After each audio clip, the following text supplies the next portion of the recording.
po kayong mahiya. Sir, good morning.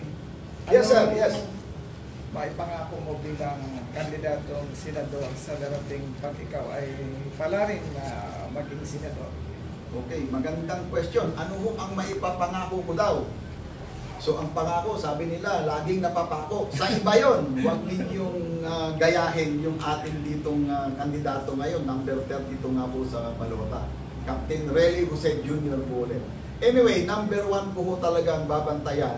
Dahil marino ho ako, OFW, ang babantayan ho natin palagi dyan is yung ating mga marino at OFW na nagre-retire or yung mga nagtapos na ng trabaho nila sa ibang bansa. Dahil dapat po nating bantayan at respetuhin yan na mabigyan sila ng proteksyon, mabigyan sila ng tamang benepisyo o insurance pagdating nila sa Pilipinas pagkatapos nila magtrabaho sa labas.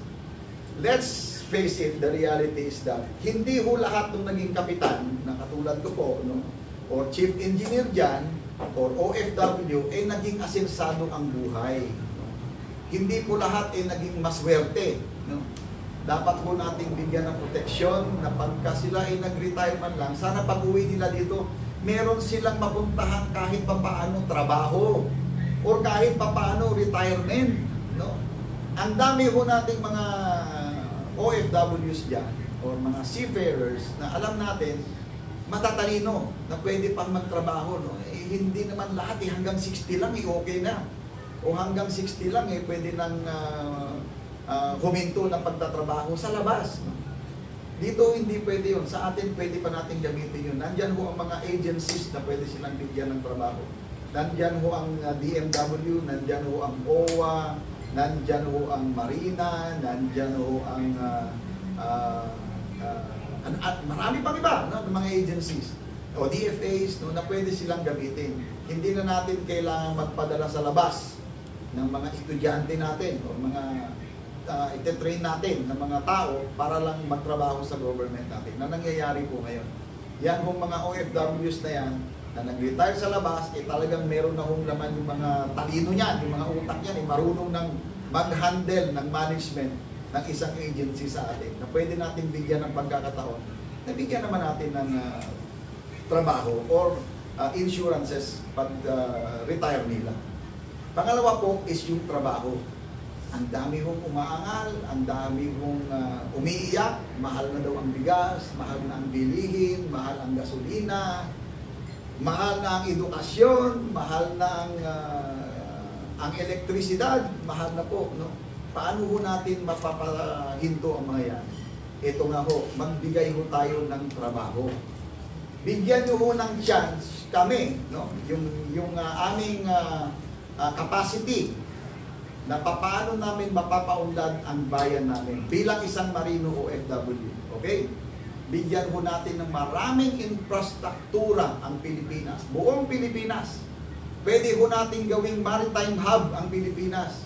Pwede ho nating lampasan ang Singapore or Hong Kong. Alam niyo po ba na ang Hong Kong at Singapore ay napakaliliit kong mga bayan na yan.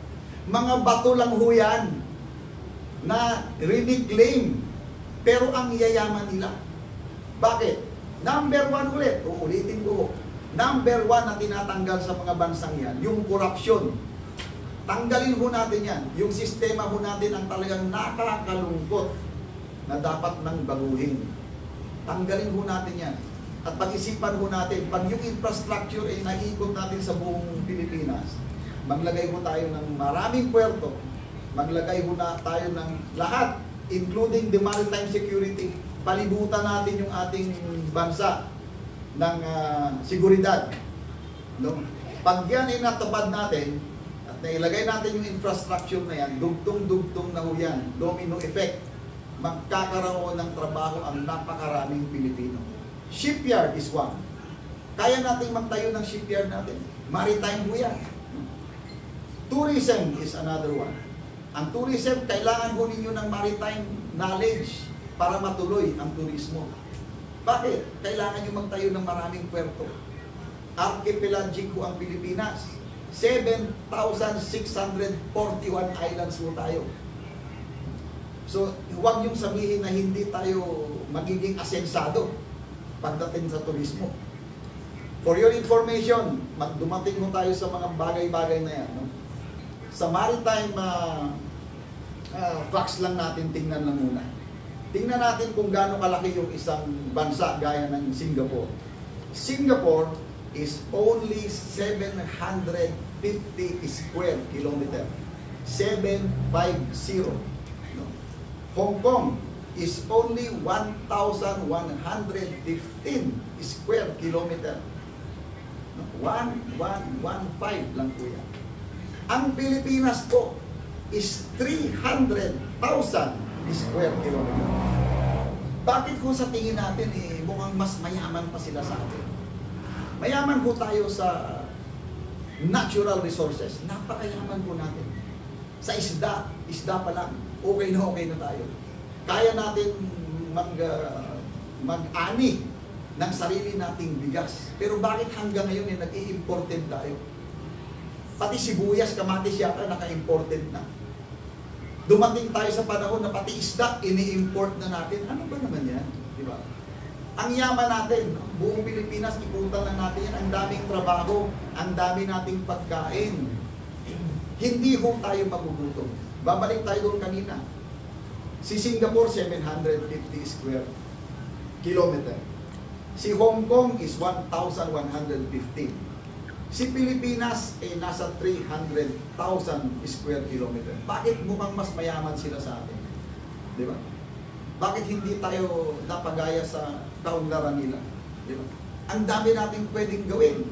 Kailangan na natin ng infrastructure. Kailangan natin ng isang may pag-iisip ng maritime sa Senado na pwedeng mag-push sa Senado, sa Senate, na i-push talaga lahat ang maritime industry sa Pilipinas. Dahil yun ho ang talagang tutulong sa atin na umasenso ang buong Pilipinas. Ang mga Pilipino dapat magkaroon ng trabaho. Once na meron lahat trabaho ang Pilipino, once meron huling kinikita yan, hindi ho natin papansinin yung pagtaas ng presyo. Kaya nating bilihin kahit anong gusto nating bilihin kapag meron tayong pera sa bulsa.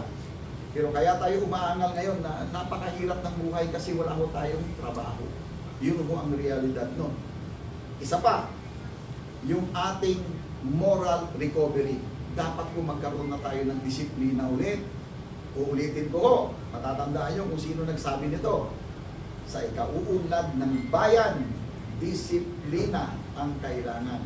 Diba? Napakaganda ho niya, 1978. Elementary pa lang ho ako na naririnig na natin yan. Na dapat sana buhayin na yun.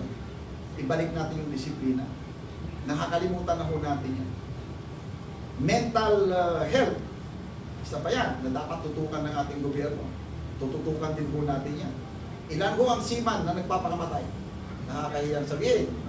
Ilan ho ang nagpapakamatay ng mga nurses natin, ng mga doktor dahil sa overwork. Hindi magandang work environment. Bullying. Nakakalungkot isipin pero hindi natututukan ng ating mga government ng maayos na dapat bantayan. Nakakalungkot ko. So, yun lang po ang isa na iba sa mga batas na gusto kong tutukan, mga advokasya ko. Yung environment din natin, na dapat dinisin po natin. Isa pa, yung ating mga ilog, yung ating mga dagat, karagatan natin, dahil diyan ho tayo kumuha ng pagkain. Diyan ho tayo hakot ng 1 milyon-milyong turismo. Kapag malinis ho ang ating kapaligiran, no? Isama na rin natin ho yung kalye natin. Are you happy? Kung ano ho ang nangyayari sa palibot natin. Ito, nasa Malati area ho ako. Ano ho ang nangyayari sa palibot nito? I-compare natin yung ngayon at saka 6 years ago. Tingnan naman natin.